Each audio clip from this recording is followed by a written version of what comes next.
What's up, students? Mr. Harrison from school.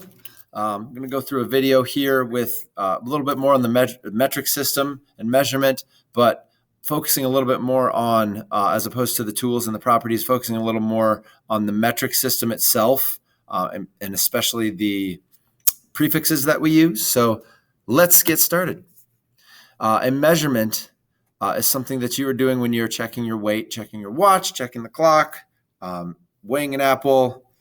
We do them every day. We don't always call them measurement, but we're constantly doing it. So what we're doing when we're measuring is essentially we're comparing some dimension or property of an object to a standard measurement. For instance, we got a ruler here.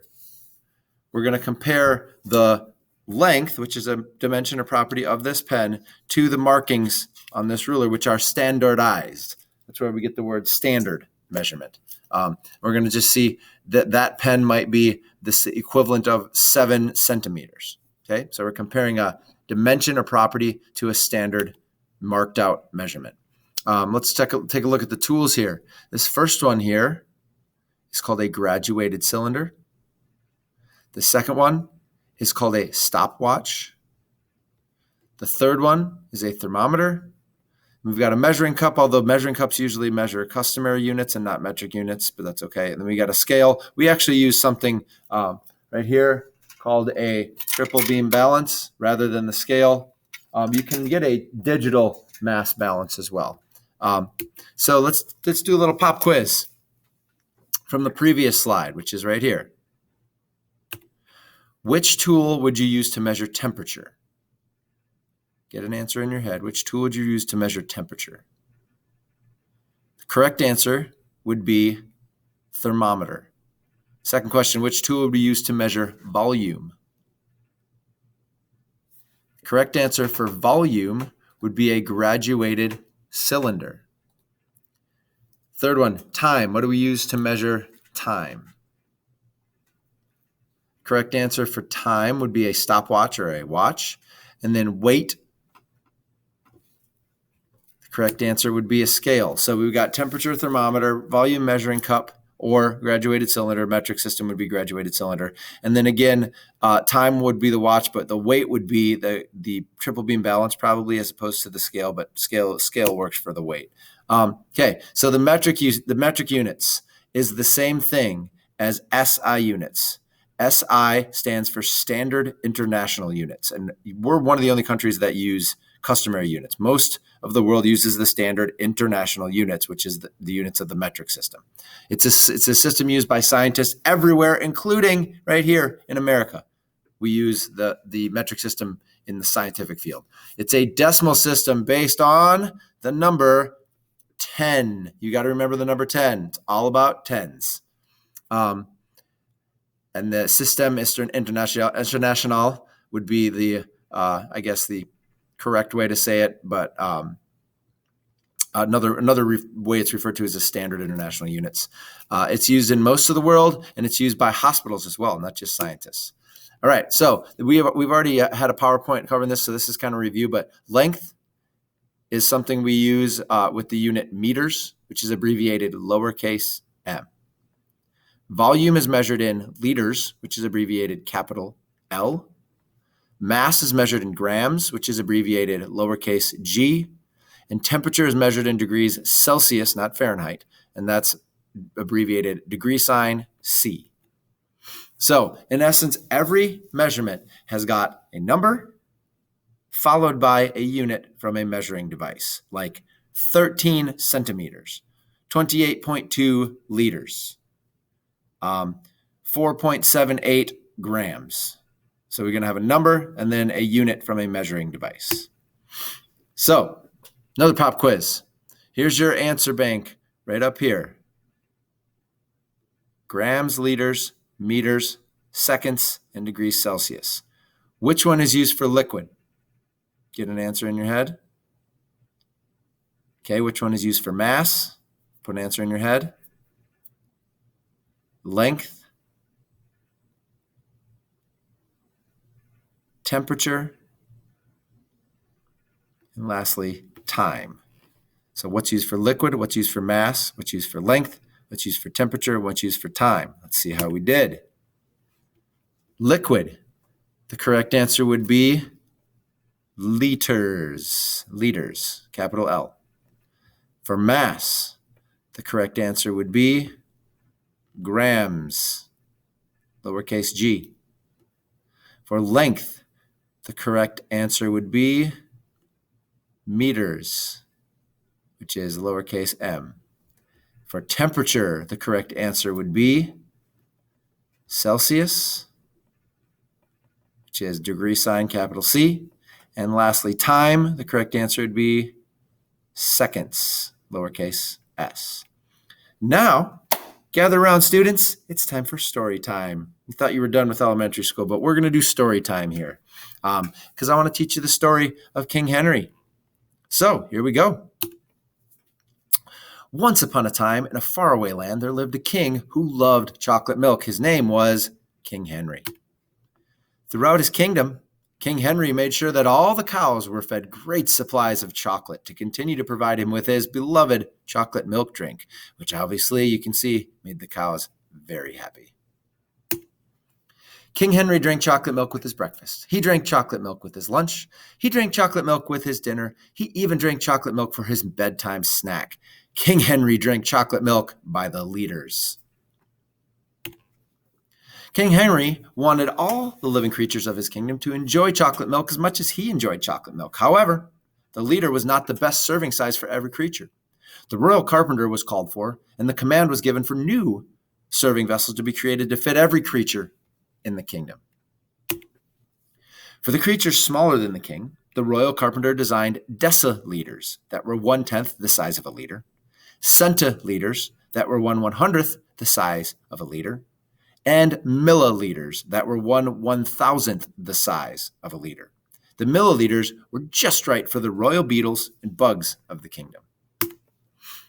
For the creatures greater than the king, the royal carpenter designed decaliters that were 10 times the size of a liter, hectoliters that were 100 times the size of a liter, and kiloliters that were 1,000 times the size of a liter.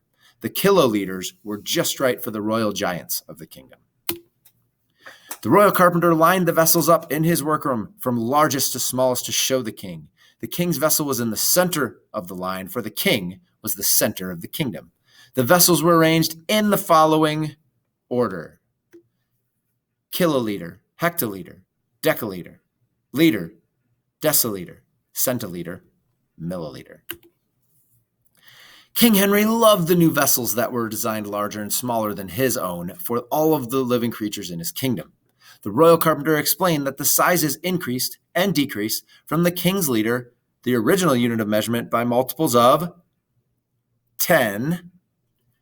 He explained how to convert between the sizes by multiplying by 10 or dividing by 10. I'm pausing for dramatic effect there. You got to remember the number 10. King Henry wondered how he would ever remember the order of the vessels. The royal carpenter said that he remembered them by thinking of a saying. He said, "I remember the order by saying, King Henry does usually drink chocolate milk. And then I have no problem remembering the order." "That's exactly right," said King Henry. "Now I shall remember the sizes of the vessels." He took another big drink of chocolate milk and died. Why did he die, you might ask?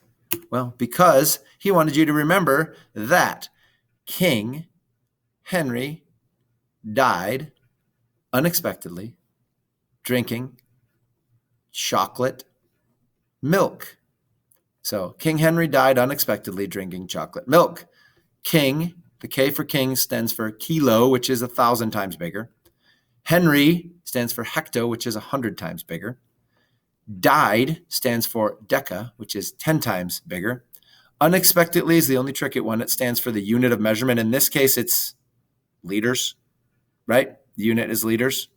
It could be grams, it could be meters, but for volume of a liquid like chocolate milk, it would be liters. Drinking stands for deci, which is 1/10 the size of a liter, or the size of the unit of measurement. Chocolate stands for centi, which is 1/100th the size of a liter. And milk stands for milli, which is 1/1000th the size of a liter. So King Henry died unexpectedly drinking chocolate milk is meant to help you remember kilo, hecto, deca, unit, deci, centi, milli. So just to give you a practical reference for what the general size of these things are. How large is a millimeter? It's about the width of a pin, not the length, but the width of a pin. That's really, really thin. That's a millimeter. How large is a centimeter? It's about the width of the top of your finger. The width, not the length, the width is a centimeter. How large is a meter? It's about the width of 1 1/2 doors. So you see it starts here on the start of the first door and goes through the first door and halfway through the second door. That's about a meter. It's a little longer than a yard. How large is a kilometer, or sometimes we say kilometer? It's about a little over 1/2 of a mile. So if you know how long a mile is, a kilometer or a kilometer is about 1/2 of a mile. Sorry, we got some animations lagging. How large is a milliliter? It's about 1 drop of liquid. 1 single drop is about a milliliter. How large is a liter? Well, other than half of a bottle of soda pop, right? Because those are called 2 liters.